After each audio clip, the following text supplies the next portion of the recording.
So in my next few videos, I want to go through how I edit my black and white image from Banff. It's Crowfoot Mountain at Bow Lake with the little footbridge. And let's jump into my computer and I will go through the way, all my masks that I need to create this edit. And so if I go over to the Channels tab, you can see I have my sky optimized. So this is, shifted edge, feathered edge. Then I've got my ground optimized, just the bridge optimized. And if you go back to the color image, if I zoom in, you can see I've got all these branches into the support of the bridge, the stick here. Come over to this side. So I've got these little twigs and branches here.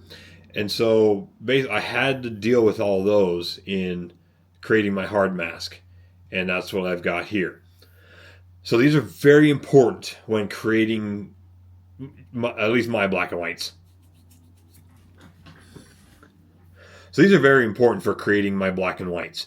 If it wasn't for these hard masks, my black and whites just would not be what they are. And then after that, I kind of went through, this is just a color mask. I just went up to Instamask, hit color, and then just click the color of the grass or something like that. And so the problem with the color mask is they work great for a lot of things, but you can see they're just not very detailed. So I don't use them that often, but yeah, as you've seen some of my fall color videos, I use it a lot for that stuff. I've got, let's see, just the water and the foreground. You can see I've had to go up into the mountain here with these little twigs, and then the twigs of the bridge. Let's see, next one is not mountain, not bridge, or not, sky.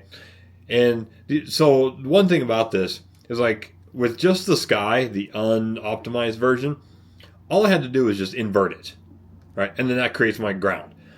So once you start building your masks, then all you have to do is just add masks together and then just save that. And then you can create, whatever mask you want. But obviously I had to create my bridge. But it's like once I have this, if I just wanted to do, let's say I want to leave the ground but no bridge, right? So I can go ground optimize. So let's just come up to here. Let's go back to the color. We can go selection, ground optimized, okay. And that's everything from the sky down, right? But now let's go select, bridge optimize, subtract. Now if I just create, let's say a curves adjustment, right? And now let's hit option and look at the mask. You can see what it did. So now I can edit the entire ground without the bridge, without the sky. If I wanted to, I can save this as a mask. So you just have to build a couple masks, and then you can just start subtracting or adding things together to create the mask that you need for the image you want to do. I don't need this mask, so let's go ahead and delete it. And then I went through from this layer, the color version, and then I just started clicking on my luminosity masks because I don't know which ones I'm going to need. And so I just picked a whole bunch that I thought I would need, and I can always add more to it later, so it's not that big of a deal. But this way I can add masks to, like, I just want to do the light of the sky, right? So I can do sky optimized and then add the lights 2 or lights 3 to the sky mask, and then that way only the lights of the sky will be edited. So think about that when you're building your masks for your image. Obviously, you may need to build more masks than you end up using, but that's okay. Because that way at least you'll have it if you need it. You just never know. So basically what I want to do in this next series of videos is just go through, like, the first video will be just the sky. I'll show you how I completely edit just the sky. And then I'll go to the mountain. And then I'll drop down and do the foreground with the bridge. So it's going to be a 3-step process to get this mountain done, or this whole image done. And obviously, the first step is just the absolute neutral, right? Just as simple as that. And let me just open up, because I do have this as a finished edit. It is actually on my website. So this is the final image. after I completely edited, this is what's on my website. And obviously important are my edges. See, I fixed all my edges that were bad. I created a lot of detail. And when you look at this image, you know Crowfoot Mountain is the subject, right? The bridge adds a little bit to it because it kind of leads your eye from that side in. The little creek down here kind of leads you into the bridge, and the bridge is a little bit brighter, so it leads you into the mountain. The mountains on the side, I had to darken because while they're important to the image, they don't add a lot to the subject of the image. And then obviously had to brighten the sky behind Crowfoot Mountain to enhance the mountain because you want a subject. You need a subject for your photo. Don't just go like this, go gray, and then, okay, let's just do a curves adjustment, bring that down, let's bring that up, and now it's like I still don't know what I'm looking at, right? Because basically, to me, I look at this like, oh, hey, the sky's the important thing because that's what's bright. That's what catches my eye. So even if you go into Lightroom and use radial masks, you just can't separate out things like this bridge, right? I had to edit the bridge separate from, no, you can't edit just the highlights in just the mountain because it just doesn't create your masks well enough to do that. So basically what I did was if I go here down to this layer, go up to Quick Mask. Again, this is part of one of Joel Chinchler's plugins for Photoshop. I think you can get it as a pair, the Artisan Pro and the Quick Mask. So it has this cue here. So we want to do the sky behind subject, auto subject detect, and we'll just go, this is just a trial and error type thing. So if we'll just go mid-high. Okay, then come down here, like there's one, there's two, they're pretty much all the same. So we'll just get rid of the bottom two and then just have this one. And now let's go ahead and create a rectangle around the mountain. Just kind of do something like this. And then up here, have it on delete when you add more because we don't need any of this up here. None of that's important to the mask. Just go ahead and delete all that to about there. Let's go select, modify, feather. Let's do 15 pixels. Click OK. Select save selection. Now let's just go S1 for selection 1. Okay, now we save that. Let's go ahead and get rid of the selection, Command D. So now we have this down here.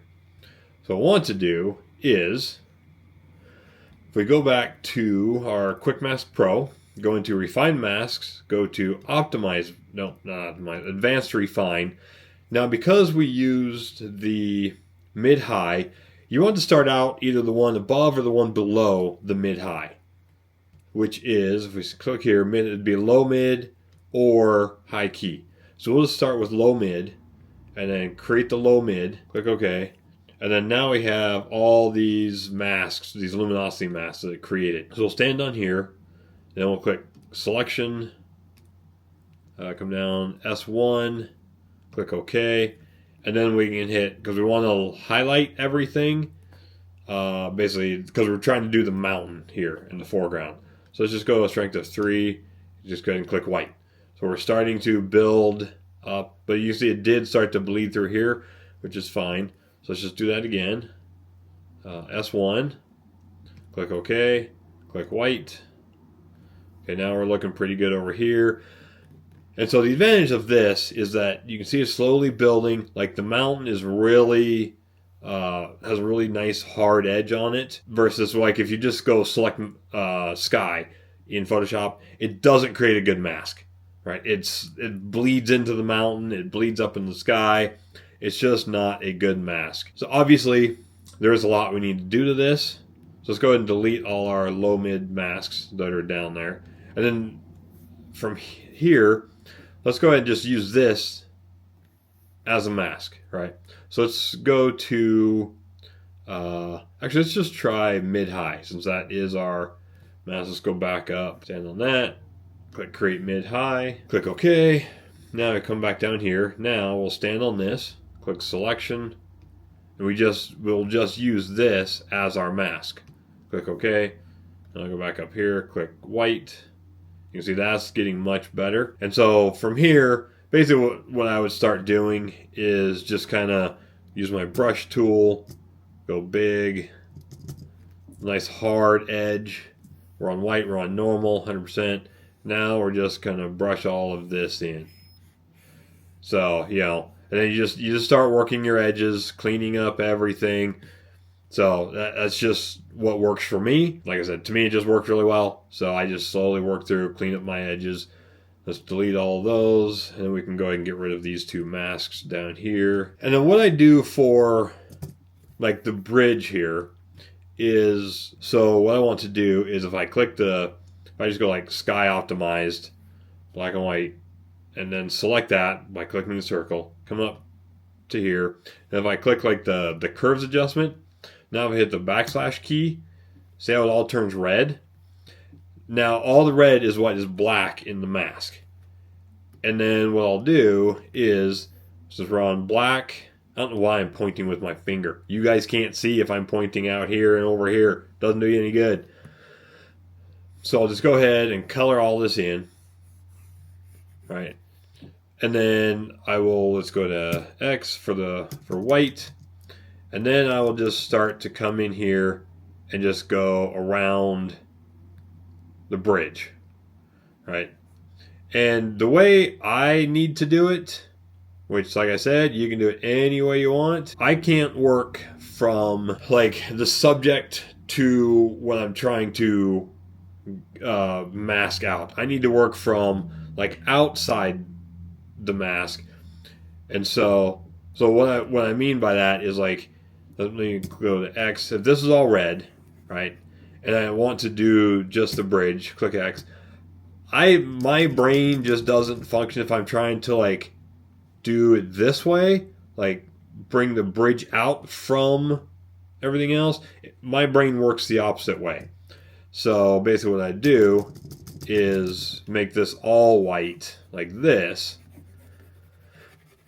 right? And then I will go X to do the black, and then I can do it this way and then trace the bridge this way, right? So I trace the subject versus I trace around the subject, if that makes sense.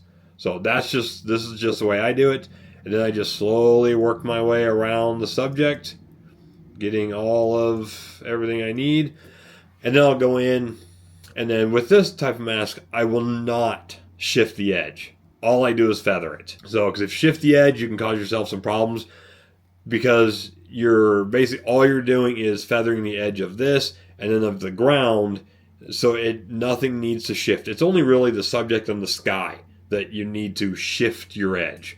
Everything that's like inside masks, all you need to do is just go ahead and just feather the edge. That's it. Keep it simple.